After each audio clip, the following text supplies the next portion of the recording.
E a gente fala agora a respeito de uma ameaça que Trump fez a respeito dos BRICS.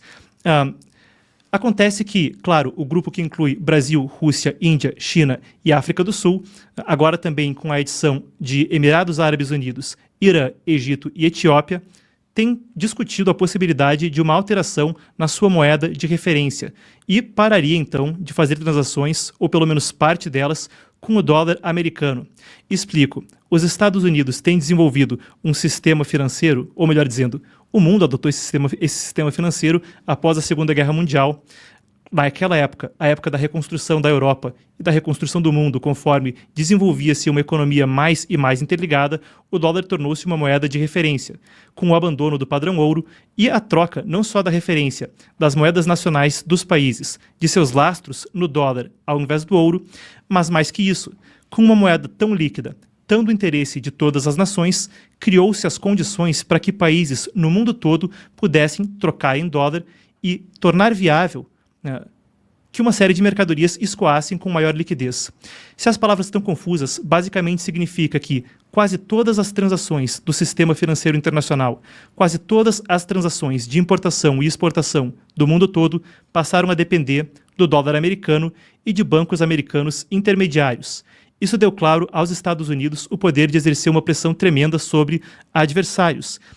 Eu tenho aqui mesmo uma questão que vem do Wall Street Journal. Melhor dizendo, a gente começa com o tweet do presidente americano Donald Trump. Vamos lá então, a gente tem o tweet de Donald Trump a respeito de tarifas no BRICS. A ideia de que os países dos BRICS estão tentando se afastar do dólar enquanto nós observamos e assistimos acabou.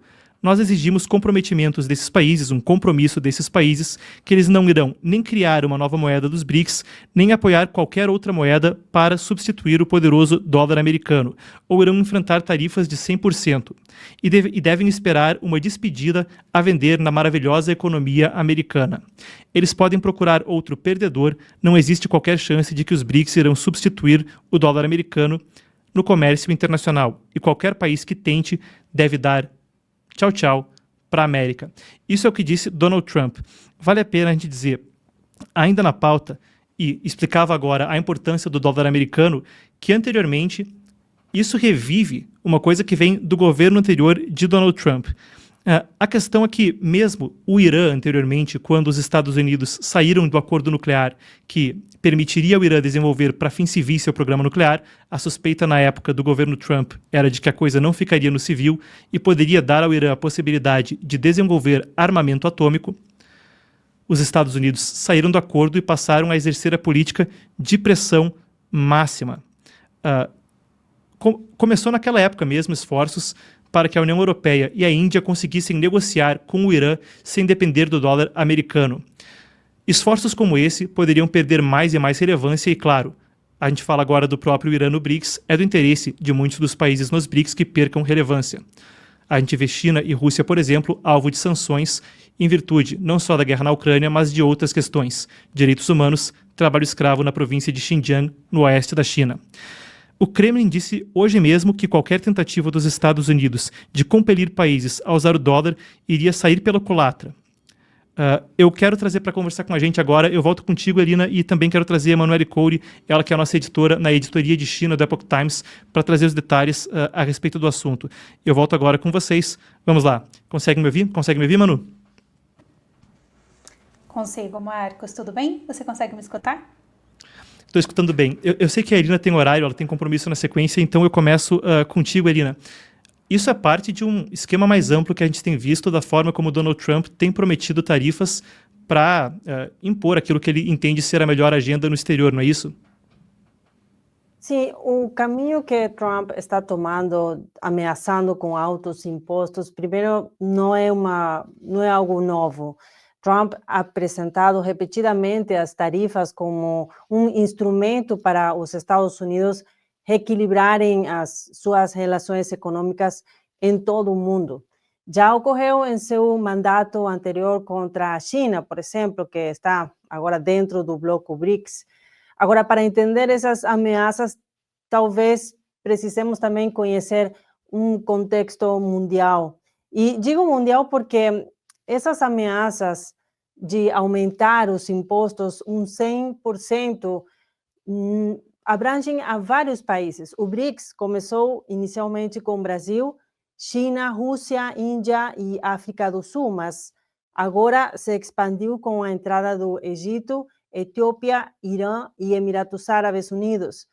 Além disso, na reunião mais recente dos BRICS, que foi em outubro em Kazan, Rússia, participaram perto de 40 países.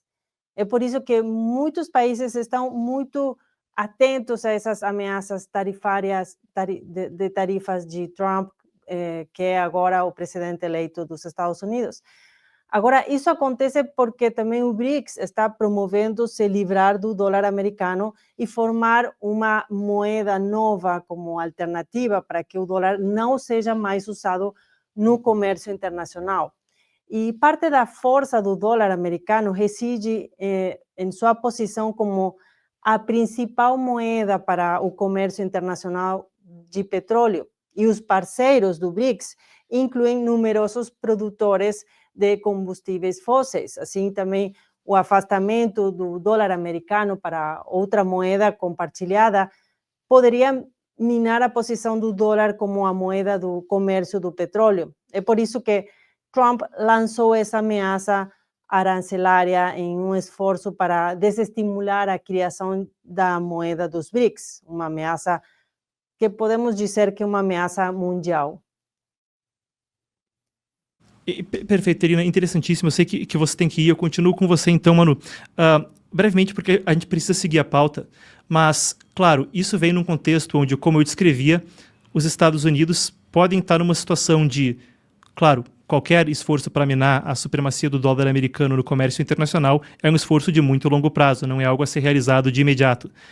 Mas as consequências poderiam tirar dos Estados Unidos a possibilidade de agir com sanções contra rivais que possam estar afetando seus interesses, ou mesmo poderia, pelo contrário, dar a países autoritários essa possibilidade. Por exemplo, com o yuan como moeda de referência internacional vindo da China, não é isso? Traz para a gente um pouco dessa outra perspectiva a respeito da possibilidade das tarifas e do que os Estados Unidos estão tentando com isso.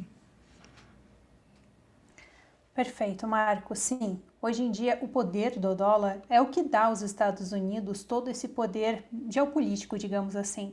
Principalmente, por exemplo, todas as sanções que a gente viu sendo impostas agora nesse momento da guerra contra a Ucrânia, da Rússia contra a Ucrânia, elas foram possíveis principalmente por conta do poder do dólar.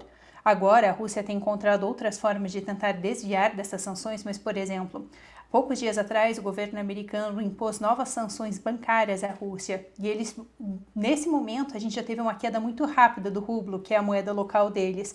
E isso tudo só é possível realmente por conta do poder do dólar. E até mesmo, por exemplo, todas as sanções que os Estados Unidos têm colocado em empresas chinesas por apoiarem a Rússia, só foi possível também muito por conta do poder do dólar. Se fosse uma moeda mais fraca, que não fosse utilizada em todos os lugares, e até mesmo para todas as transações internacionais por conta do sistema SWIFT, que é o sistema utilizado para fazer todas as transações internacionais, talvez essas sanções não tivessem um impacto tão grande quanto elas tiveram. Mas agora um detalhe que é interessante até a gente pontuar, que eu acho que são duas perspectivas sobre isso, que é a primeira delas, é muito difícil para qualquer país tentar realmente substituir o dólar. Tanto que a gente vê que nem o euro, que é uma moeda muito forte, conseguiu substituir o dólar. Ainda mais moedas locais, e vale considerar que um desses países do bloco ali seria a Rússia, que é um país que está em guerra, porque a questão de uma moeda ser a moeda que vai ser a moeda de reserva mundial, a moeda mais forte, ela também tem muito a ver com a confiança das pessoas naquela moeda. Mas uma coisa também bem interessante é que, embora os analistas apontem que seja muito difícil substituir dólar, e se algo realmente fosse acontecer assim, levaria muito tempo, ainda assim seria possível a gente ver uma maior troca comercial entre os países do BRICS, que é coisa que na verdade já está acontecendo. Hoje em dia, 90% de todas as transações comerciais entre a China e a Rússia são feitas em moedas locais. E uma questão também interessante é que por mais que esses países, principalmente os países do BRICS, que eles não consigam realmente uma substituição do dólar, coisa que é difícil, como eu pontuei, mas pode ser que sim, que essa movimentação do Donald Trump acabe isolando alguns países, como por exemplo o Brasil, e faça, na verdade, o Brasil se aproximar ainda mais de China e Rússia. Porque dificilmente, principalmente países, por exemplo, como China, Rússia e Irã, eles vão desistir dessa tentativa de substituir o dólar, porque para eles é essencial, para principalmente todo o projeto de poder mundial que eles têm, que eles consigam ter uma moeda para se opor realmente ao dólar, porque toda a ideia deles é a criação de um novo bloco de poder. Para esse novo bloco de poder funcionar, eles realmente precisariam ter uma moeda para competir com o dólar. Então, achei que são só 2 pontos interessantes para a gente trazer. Não, perfeito. Muito obrigado, Manu. Sempre um prazer. E a gente continua acompanhando o caso, até porque tem muito a ser discutido quanto a tarifas. Não é a primeira vez que Trump se envolve nesse tipo de retórica, e não aqui fazendo juízo de valor, mas apenas na tentativa da gente tentar entender a abordagem do próximo governo dos Estados Unidos.